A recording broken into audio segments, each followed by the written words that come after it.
Top quality और consistent performance के लिए सिर्फ सिल्वर पंप नाम याद रखना।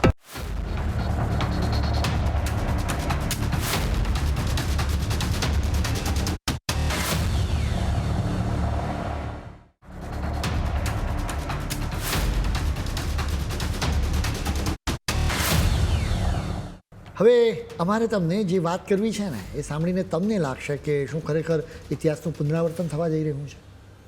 આ વખતે તો સ્થિતિ પહેલાં કરતાં પણ વધારે જોખમી લાગી રહી છે. કોટક મહિન્દ્રા બેંકના સ્થાપક ઉદય કોટકે એક કાર્યક્રમમાં એક વાત પ્રત્યે બધાનું ધ્યાન ખેંચ્યું.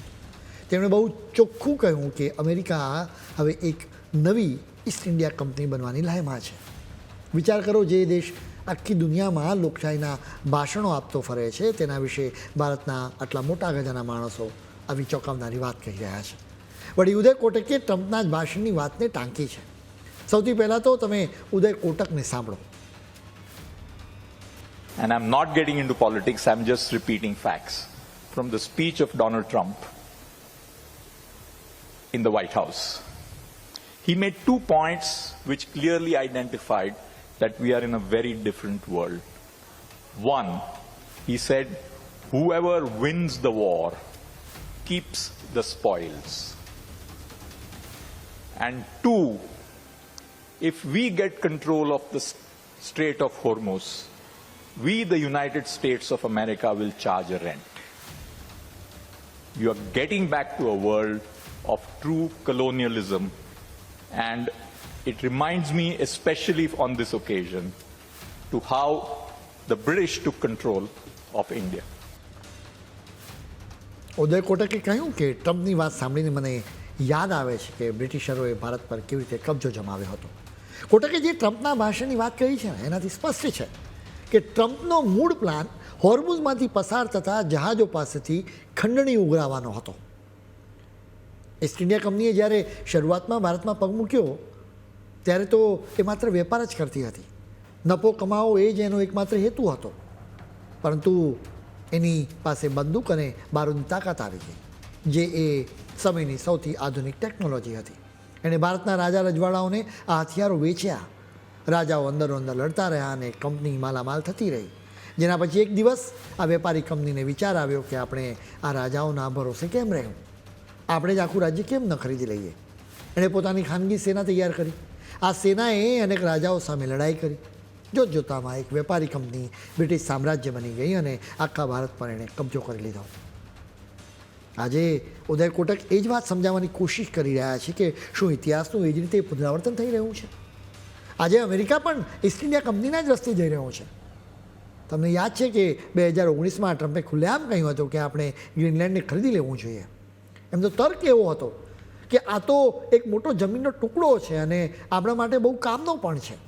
જ્યારે ડેનમાર્ક દેશે આ વાતની ના પાડી ત્યારે ટ્રમ્પ સાહેબ કહે છે કે આ તો એક બહુ મોટો સોદો હોત. ગ્રીનલેન્ડ ખરેખર તો ડેનમાર્કનો એક ભાગ છે.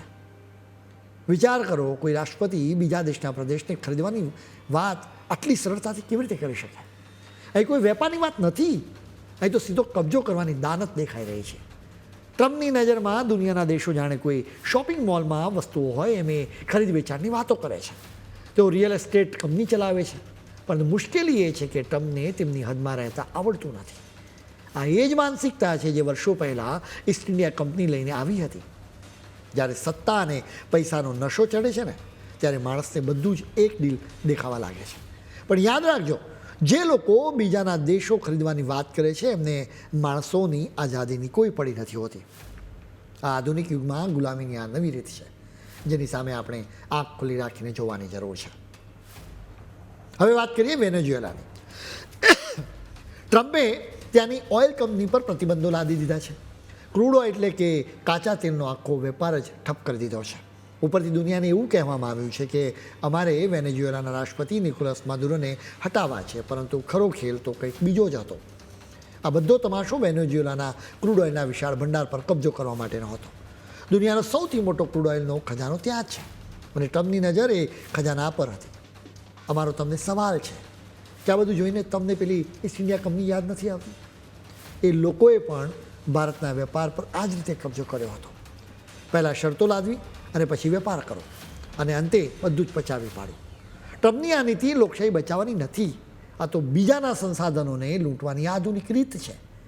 તમે એક આખા દેશને આર્થિક રીતે પાયમાલ કરી નાખો જેથી તમે ત્યાંના કુદરતી ખજાનાના માલિક બની શકો.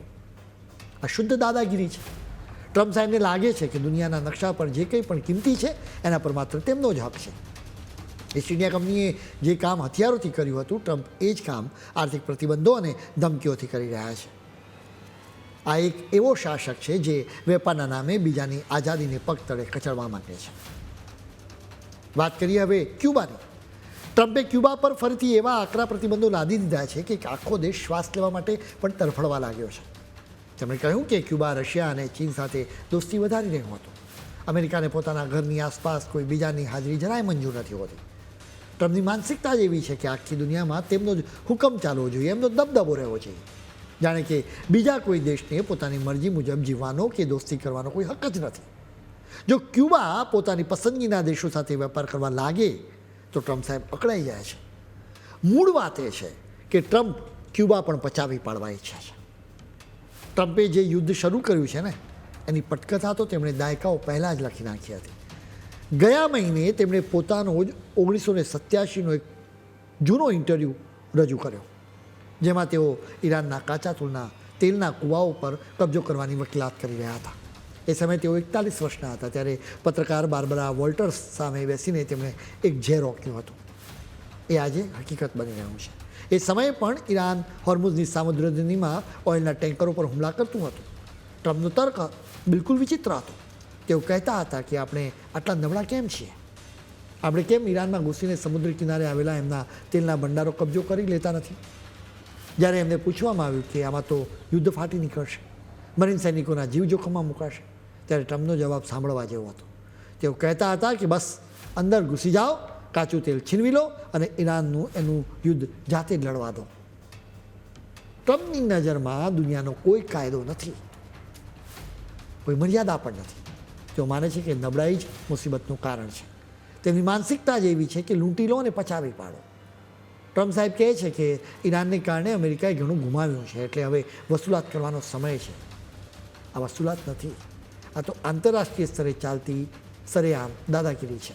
જે માણસ 39 વર્ષ પહેલાં પણ બીજાના સંસાધનો લૂંટવાની માનસિકતા ધરાવતો હોય એ આજે સત્તા પર બેસીને દુનિયાને જોખમી બનાવી રહ્યો છે. આ બરાબર એ જ રસ્તો છે જે બ્રિટિશ ઈસ્ટ ઇન્ડિયા કંપનીએ અપનાવ્યો હતો.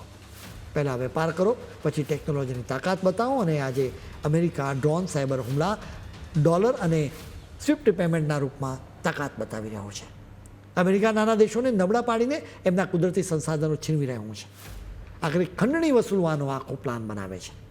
ટ્રમ્પ તો હવે ખુલ્લેઆમ કહી રહ્યા છે કે જે યુદ્ધ જીતશે એ લૂંટના માલ પર એનો જ હક રહેશે. મતલબ કે હવે કોઈ આંતરરાષ્ટ્રીય કાયદો રહેશે જ નહીં, કોઈ સંયુક્ત રાષ્ટ્ર જેવું નહીં રહે. બસ જેની લાઠી એનો ભેંસ. કડવી સચ્ચાઈ એ છે કે ઇતિહાસ અત્યારે આપણી નજર સામે ફરીથી લખાઈ રહ્યો છે. આ વખતે ખેલ બહુ ઝડપી અને એકદમ નિર્લજ રીતે ખેલાઈ રહ્યો છે. દુનિયાના બધા જ દેશોએ અમેરિકાની દાદાગીરી સામે લડવું જ પડશે. એ વિના દુનિયાનો કોઈ જ ઉદ્ધાર નથી.